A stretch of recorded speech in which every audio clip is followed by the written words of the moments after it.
The cursed mountain river long ago, in the northern lands where the mountains touch the sky, there flowed a river that looked beautiful under the moonlight, but carried a dreadful secret. At the foot of the mountain, a dense jungle spread far and wide. The trees were so tall that the sunlight rarely reached the ground. People said voices whispered through the leaves at night, voices that didn't belong to humans.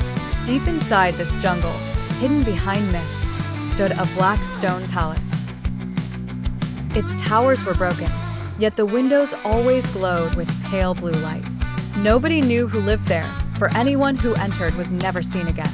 The journey one stormy evening, for travelers, Adil, Sarah, Hamza, and Maywish decided to explore the jungle. They had heard tales of treasures buried inside the palace, but the villagers had warned them never to go near the mountain river. As they crossed the river, the water turned strangely red, though no blood was seen.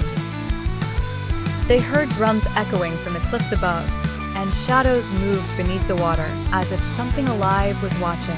When they reached the jungle, the air grew colder.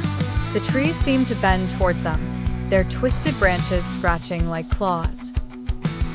Strange symbols appeared glowing faintly on the trunks. The palace finally. They stood before the palace. Its gates opened on their own with a groan, as if welcoming them inside.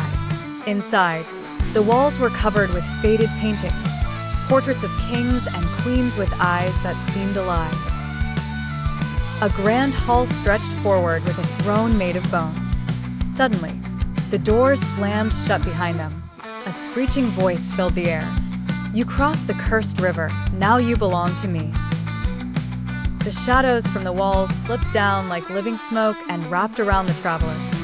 Their screams echoed, but the jungle outside remained silent. The ending the next morning, the villagers found the travelers' boat drifting empty near the mountain river. The water was clear again, but in its reflection, the faces of the four travelers could be seen, trapped forever, silently screaming. And to this day, when the moon is full, the palace windows glow blue, and the river runs red once more.